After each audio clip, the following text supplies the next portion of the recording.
Hey, hi, hello, welcome to my channel. This is Anjali. நம்ம NIOSக்கு videos பார்த்துட்ருக்கோம்.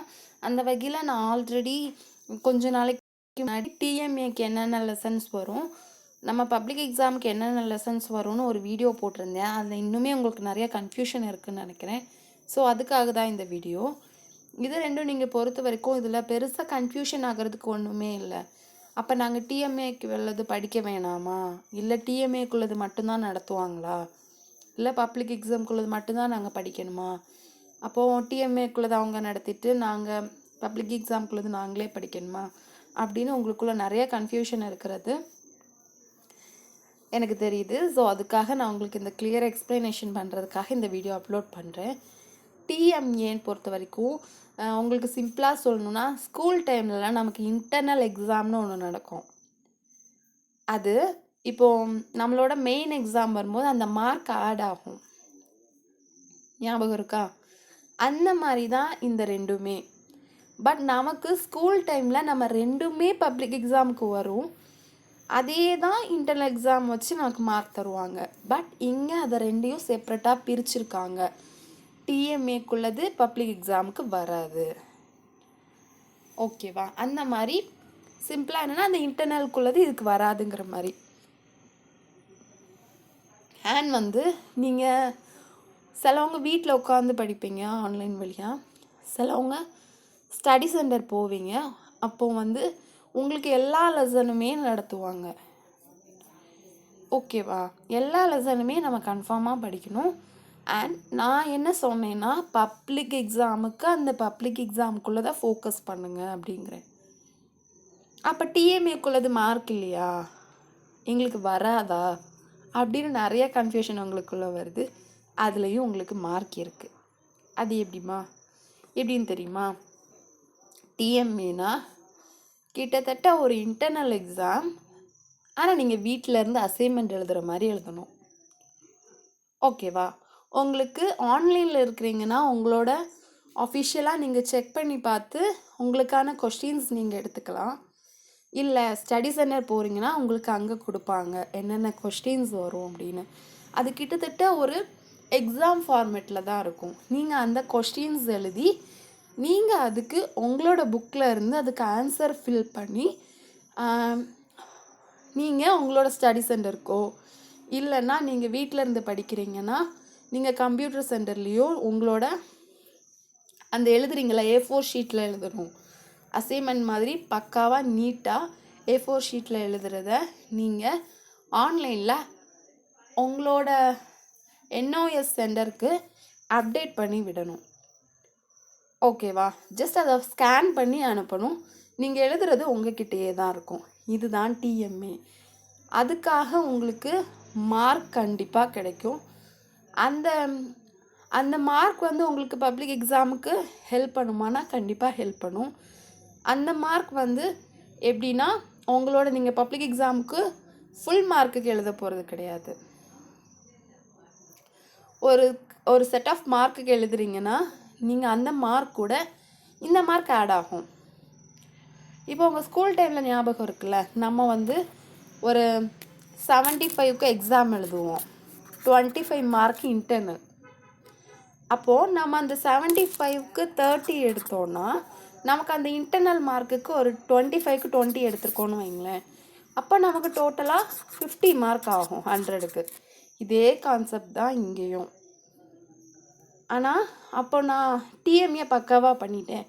அப்போ டிஎம்ஏல நான் பாஸ் ஆகிட்டா, நல்ல மார்க் ஸ்கோர் பண்ணிட்டேன் அப்படின்னா நான் அந்த இயர் பாஸ் ஆகிடலாமான்னா கண்டிப்பாக கிடையாது. நீங்கள் டிஎம்ஏல நல்ல மார்க்கு ஃபுல் மார்க் எடுத்திருந்தாலும் உங்களோட பப்ளிக் எக்ஸாமில் நீங்கள் ஃபெயில் ஆகிட்டிங்கன்னா அந்த மார்க்கும் உங்களுக்கு ஆட் ஆகாது. அண்ட் கண்டிப்பாக ஃபெயில் ஆயிடுவீங்க. நம்மளோட பாஸ் மார்க் நமக்கு 30. ஸோ எக்ஸாம் பொறுத்த வரைக்கும் பப்ளிக் எக்ஸாமில் நம்ம 30 மார்க் எடுக்கணும். இந்த இன்டர்னல் மார்க்குங்கிற சொல்கிற இந்த டிஎம்ஏலேருந்து நமக்கு ஒரு செட் ஆஃப் மார்க் அந்த 30 கூட ஆட் ஆகும். ஓகேவா? அண்ட் நீங்கள் அந்த டிஎம்ஏ அனுப்புனதுக்கப்புறம் உங்களோட அஃபிஷியல் வெப்சைட்டில் போய் உங்களுக்கானதை நீங்கள் செக் பண்ணிக்கணும். ஓகே, நம்ம மார்க் ஆட் ஆயிடுச்சா அப்படியா இல்லை, எக்ஸாம் டைம் முன்னாடியே செக் பண்ணிக்கோங்க. இல்லை நிறைய பேருக்கு வந்து அது கரெக்டாக போய் சேராதனால நிறைய பேருக்கு அது மார்க் இல்லாமல் நிறைய பேருக்கு இதாகிருக்கு. கண்டிப்பாக நீங்கள் இன்டர்னலில் அந்த டிஎம்ஏலையும் பாஸ் ஆகிருக்கணும், நம்மளோட பப்ளிக் எக்ஸாம்லேயும் பாஸ் ஆகிருக்கணும். பட் டிஎம்ஏ வந்து அசைன்மெண்ட் டைப்னால நீங்கள் படிக்க வேண்டியது வராது. ஸோ அதனால தான் நான் பப்ளிக் எக்ஸாம்குள்ளதை மட்டும் படிங்கன்னு சொன்னேன். ஓகேவா, கிளியர் ஆயிடுச்சா? டிஎம்ஏக்குள்ளது நம்ம லெசனில் உள்ளது, அதுலேருந்தும் நமக்கு மார்க் இருக்குது. ஆனால் பப்ளிக் எக்ஸாமுக்கு வந்து செட் ஆஃப் லெசன்ஸ் வருது, அது வந்து நம்ம கண்டிப்பாக அந்த எக்ஸாம் படித்து போய் எழுதணும். அண்ட் இன்னொரு அட்வைஸ் உங்களுக்கு நான் சின்னதாக கொடுக்கணுன்னா, எக்ஸாம் சென்டர் சூஸ் பண்ணுறீங்கன்னா ஃபஸ்ட் டைமே கரெக்டாக சூஸ் பண்ணுங்கள். செகண்ட் மாற்றுறதெல்லாம் ரொம்ப ரேர் அண்ட் ரொம்ப கஷ்டம் கூட. அந்த மாதிரி பண்ணுறதுல கரெக்டாக பண்ணுங்கள். டிஎம்ஏ வந்து கிளியராக எழுதுங்க. இந்த வெட்டி வெட்டி எழுதுறது, மிஸ்டேக் பண்ணுறது அந்த மாதிரி எதுவுமே இல்லாமல் நீட்டாக எழுதுங்க.